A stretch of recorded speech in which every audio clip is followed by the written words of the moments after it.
Hello दोस्तों, आशा करते हैं कि आप सभी लोग स्वस्थ होंगे। आइए हम लोग जानेंगे कक्षा 10वीं का सब्जेक्ट हम लोग का है साइंस। साइंस में वो भी बायोलॉजी है, चैप्टर नंबर 2 है। समझे, चैप्टर नंबर 2 नियंत्रण एवं समन्वय इसका चैप्टर नेम है। जो वीवीआई ऑब्जेक्टिव क्वेश्चन लेकर आया हूँ दोस्तों, वीडियो के एंड तक बने रहे। जो मोस्ट इंपोर्टेंट वीवीआई साइंस से रिलेटिव जो कक्षा 10वीं में अवश्य पूछेगा। मैं गारंटी के साथ 100% में 100% लेता हूँ। जितना मैं ऑब्जेक्टिव करा दिया हूँ 10वां का, वो पूरा लड़ेगा ही लड़ेगा। साइंस हो या मैथ्स हो या हिंदी संस्कृत से हो या सोशल साइंस से हो, सब ही लड़ेगा। आइए क्वेश्चन फर्स्ट देखते हैं। जाकर डिस्क्रिप्शन बॉक्स में आप सभी का सब्जेक्ट का लिंक दिया गया है, आप वहाँ से पूरा वीडियो वॉच कर सकते हैं। आइए क्वेश्चन फर्स्ट देखते हैं। हार्मोन स्रावित होता है, इसका आंसर होगा दोस्तों अंतःस्रावी ग्रंथि से।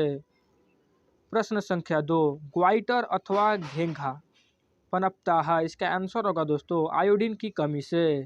प्रश्न संख्या 3, थायरॉक्सिन का स्राव कहाँ होता है, इसका आंसर होगा दोस्तों थायराइड में। प्रश्न संख्या 4, मानव में डायलिसिस थैली है, इसका आंसर होगा नेफ्रॉन। प्रश्न संख्या 5, भोजन का पचना किस प्रकार की अभिक्रिया है, इसका आंसर होगा उपचयन। प्रश्न संख्या 6, कौन सा पादप नियंत्रक फल बेचने वालों द्वारा उपयोग किया जाता है, इसका आंसर होगा इथाइलिन। प्रश्न संख्या 7, वह संरचना जो उद्दीपन की पहचान करती है कहलाती है, इसका आंसर होगा ग्राही।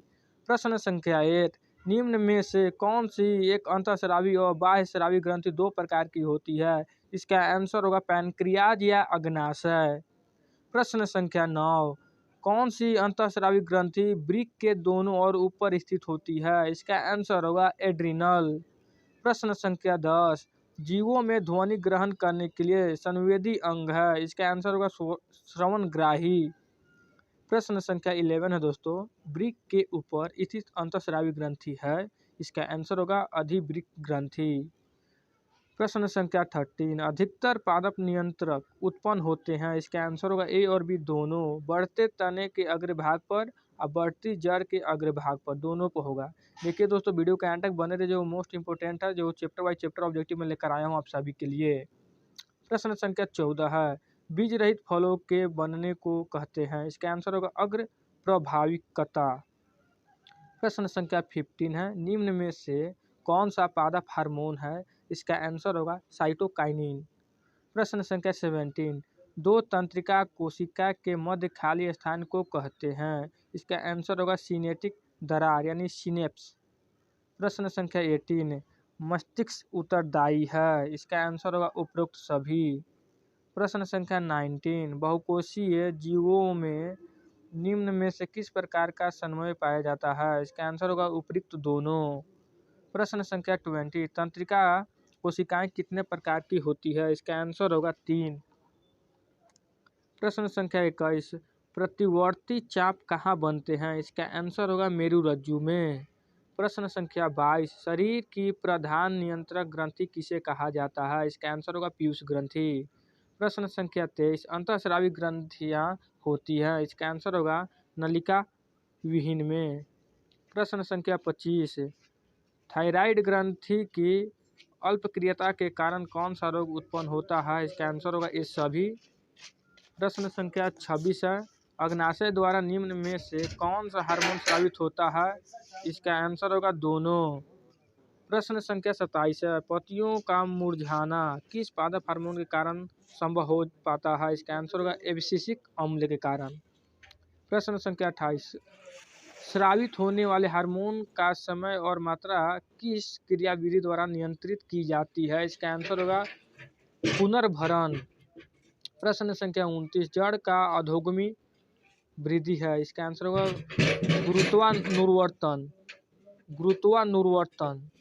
प्रश्न संख्या 30 है, पोन्स मेडुला और अनुमस्तिष्क, इसका आंसर होगा पक्ष मस्तिष्क का हिस्सा है। प्रश्न संख्या 31 है, निम्न में कौन सी अनैच्छिक क्रिया नहीं है, इसका आंसर होगा चबाना।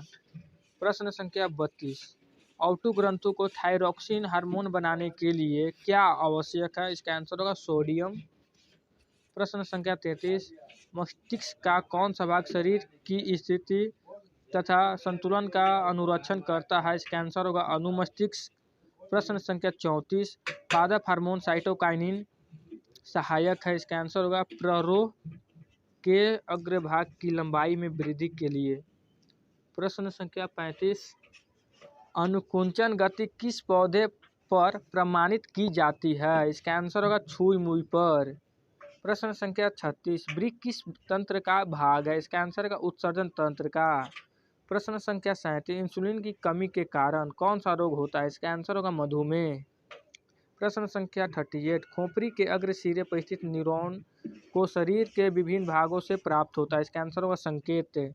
प्रश्न संख्या 39, ऑटो ग्रंथु को थायरॉक्सिन हार्मोन बनाने के लिए आवश्यक है, इसका आंसर होगा आयोडीन।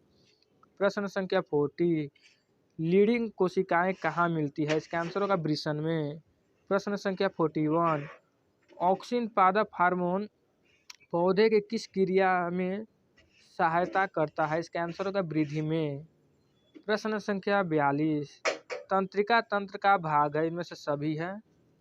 प्रश्न संख्या 43, एस्ट्रोजन प्रोजेस्टेरोन एवं रिलैक्सिन हार्मोन स्रावित होते हैं, इसका आंसर होगा अंडाशय से। प्रश्न संख्या 44, इनमें से कौन सा मादा जनन हार्मोन है, इनमें से सभी है दोस्तों, प्रोजेस्टेरोन है, एस्ट्रोजन है और एस्ट्रेडियोल है। प्रश्न संख्या 45, कुछ जानवर जुगाली करते हैं, इसका आंसर होगा भोजन के पाचन के लिए। प्रश्न संख्या 46, रुधिर दाब तथा हृदय स्पंदन किस हार्मोन के द्वारा बढ़ता है, इसका आंसर होगा एड्रीनलिन। प्रश्न संख्या 47, हमारे शरीर में विभिन्न जैविक कार्यों का नियंत्रण होता है, इसका आंसर होगा तंत्रिका एवं रसायनों द्वारा। प्रश्न संख्या 48, एब्सिसिक एसिड किस तरह का रसायन है, इसका आंसर होगा वृद्धिरोधक की तरह है। प्रश्न संख्या 49 है, बीज रहित पौधों के उत्पादन में ये सहायक होते हैं, इसका आंसर होगा ऑक्जिन एवं जिब्रेलिन्स दोनों। प्रश्न संख्या हम लोग का लास्ट है दोस्तों 50, इनमें से कौन फल पकाने के लिए प्रयुक्त होती है, जिब्रेलिन्स होती है। देखिए दोस्तों, आपसे अनुरोध है, कभी आपके पास समय बहुत कम, इसीलिए जोर शोर से पढ़ाई कीजिए, ज़्यादा से ज़्यादा पढ़ाई पे आप ध्यान दीजिए, 5 से 6 घंटा का रूटीन बना लीजिए, प्रतिदिन पढ़ाई कीजिए और वीडियो पूरा जितना मैं करा दिया हूँ उसका पूरा ऑब्जेक्टिव याद कर लीजिएगा, सब्जेक्टिव याद कर लीजिएगा, मैं दे दूँगा। आज के लिए धन्यवाद दोस्तों।